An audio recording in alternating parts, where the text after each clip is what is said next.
France.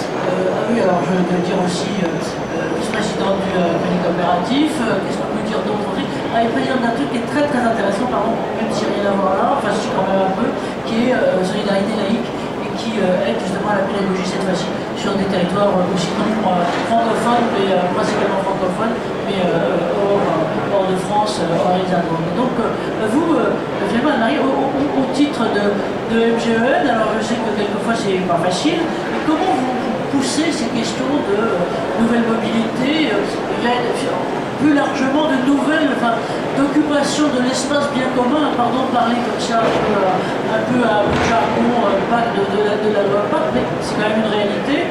L'espace, il n'est pas infini, comment est-ce qu'on se partage tout ça, comment vous faites?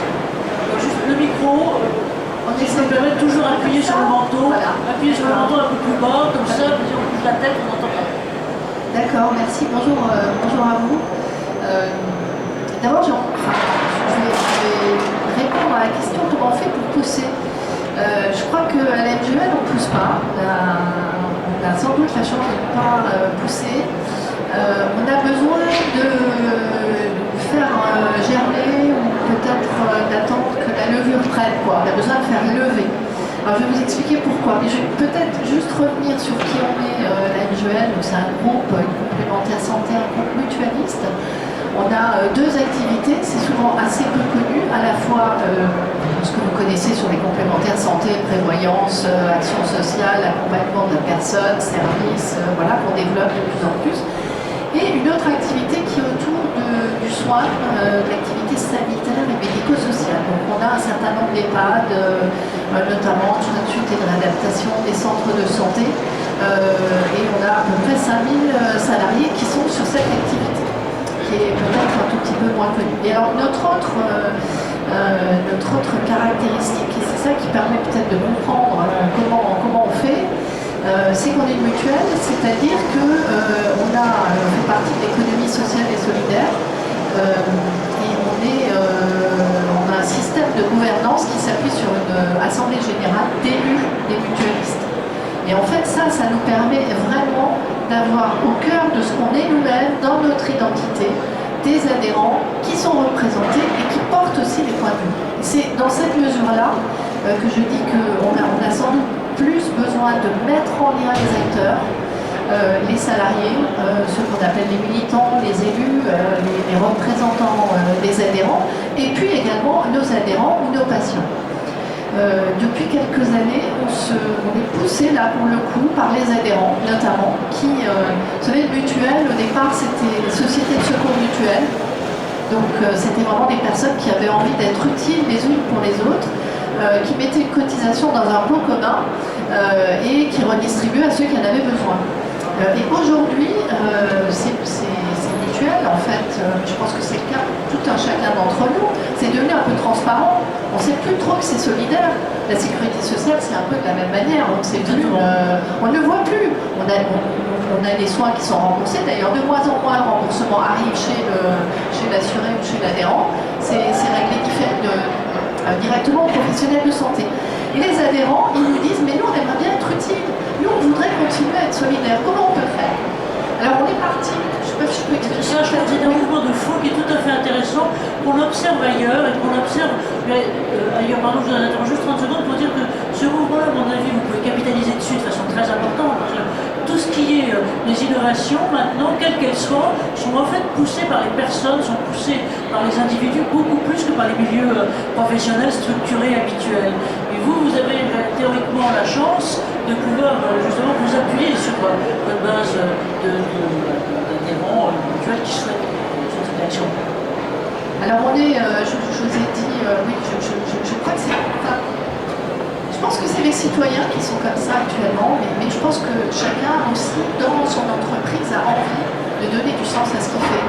On n'est plus simplement l'activité salariée, il y a une autre valeur qu'on recherche aussi dans notre engagement en tant que salarié. Alors à la MGEN, on est parti d'un constat. Nous avons donc des établissements d'hébergement pour personnes âgées dépendantes, des EHPAD, et donc je vous ai mis une photo ici, alors c'est laquelle, celle-là, Fontenay-en-Parisis. Voilà, Fontenay-en-Parisis, donc c'est dans le département du Val d'Oise. Et nous avons d'ailleurs 3 EHPAD dans la même zone géographique, à une dizaine de kilomètres à peu près, distante d'à peu près une dizaine de kilomètres. Et le RER, c'est-à-dire le moyen de transport le plus proche, il arrive à 2 kilomètres de cette EHPAD que vous voyez en photo. Donc la question pour les personnes qui sont dans l'EHPAD, c'est un constat qu'on fait. Vous savez, en ce moment, il discutait la loi notamment sur les questions de perte d'autonomie et de dépendance. Les personnes âgées dépendantes, en fait, leur qualité de vie est vraiment très abîmée du fait que tous leurs liens sociaux se délitent. Et pourquoi leurs liens sociaux se délitent? C'est que quand on est accueilli dans un EHPAD, on a soi-même un cercle de personnes autour de soi qui est aussi âgé et qui a des difficultés pour se déplacer. Donc l'idée, ça a été de nous dire, et si on mettait en relation les proches, les aidants, les personnes qui accompagnent donc les résidents dans nos EHPAD, mais également nos salariés. Et puis la MGEN, à l'origine, on est surtout la mutuelle de l'éducation nationale, c'est-à-dire la mutuelle des profs. Donc les professeurs dans les écoles, dans les lycées, dans les universités qui peuvent être dans le secteur. On a vraiment tout un réseau de personnes dont on se dit qu'on pourrait les mobiliser pour c'est pas tout à fait important. Pardon, je vous interromps parce que on est en plein, je ne sais pas si vous êtes c'est un peu les réseaux, mais on est en plein, et on vécu dans le concept de parties prenantes. Et là, les parties prenantes, elles sont vraiment attendantes de solutions. Voilà, donc on a lancé ce dispositif à Marie, un peu avant l'été. Donc l'été, ça a peut-être un peu réduit l'activité. Et alors, on travaille avec, ce qui est intéressant aussi, c'est dans l'interaction avec les startups, dont l'une d'ailleurs, il y a une représentante dans la salle, Raidigo, donc c'est une coopérative, c'est une forme de coopérative qui s'appelle la City Coop, qui propose donc, alors peut-être que si on peut dire un tout petit mot tout à l'heure, on verra, mais qui propose des solutions de covoiturage, mais plutôt dans la proximité et dans l'immédiateté. Donc voilà. Et alors ce que je veux relever aussi, parce que ça me semble intéressant, c'est que dans le montage économique, il y a une partie du montage économique qui permet de financer des trajets pour des personnes qui sont en recherche d'emploi. Donc voilà, donc on voit que c'est un cercle assez vertueux. On est également, parce que vous avez parlé des piétons, avec Montchaperon, vous en avez peut-être entendu parler, c'est une start-up qui propose de s'accompagner mutuellement à pied pour aller au travail. Voilà.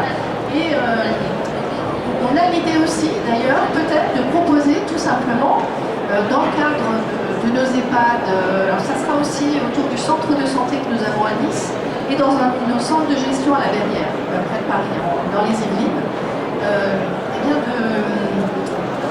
de proposer peut-être tout simplement dans les EHPAD à des personnes de faire quelque part avec une personne qui est accueillie dans un EHPAD. C'est peut-être aussi une manière de créer du lien social. Ça, c'est vraiment important ce que vous dites là. Oui, on va, si je peux me permettre, un peu par onde concentrique, c'est-à-dire que l'entreprise légitimement, dans sa légitimité, vous ne pouvez pas débattre proposer une chose que les choses à vos salariés propres ou à la limite à vos sous-traitants ou co-intervenants là, alors que des organismes qui ont un vrai sens de mutualité, de mutualisme comme le vôtre, sont justement, peuvent ouvrir, et à la limite ont la finalité d'ouvrir ça à des parties prenantes, avec à la fois celles directement à quelles ils apportent, si on peut dire, leurs services, donc par exemple les personnes des EHPAD, parce que moi j'y fus à un moment ou d'établissement de soins de suite, et c'est vrai que ce que vous dites et qui est, je ne sais pas si vous savez, mais en matière de logistique, c'est-à-dire quand il s'agit non pas de transport de personnes, mais de transport de marchandises, on dit toujours que l'un des grands défis, c'est le dernier kilomètre. Avec, qu'est-ce qu'on fait? Je dirais que finalement, nous, malheureux piétons, et si jamais on est un tant soit peu handicapé, je ne sais pas si vous êtes déjà retrouvés en ville, mais en tout cas, je vous souhaiterais bonjour et bonne chance, si jamais un jour vous avez été en fauteuil roulant, d'essayer de circuler dans Paris sur les pavés. c'est pour ça qu'on n'en voit pas trop, parce que c'est quasiment impossible. Merci Marie là-dessus. Est-ce que vous voulez dire encore deux mots sur vos plans? Est-ce qu'on passe la parole peut-être à Alexandre et puis on revient ensuite tous et avec vous tous là-dessus. Donc Alexandre.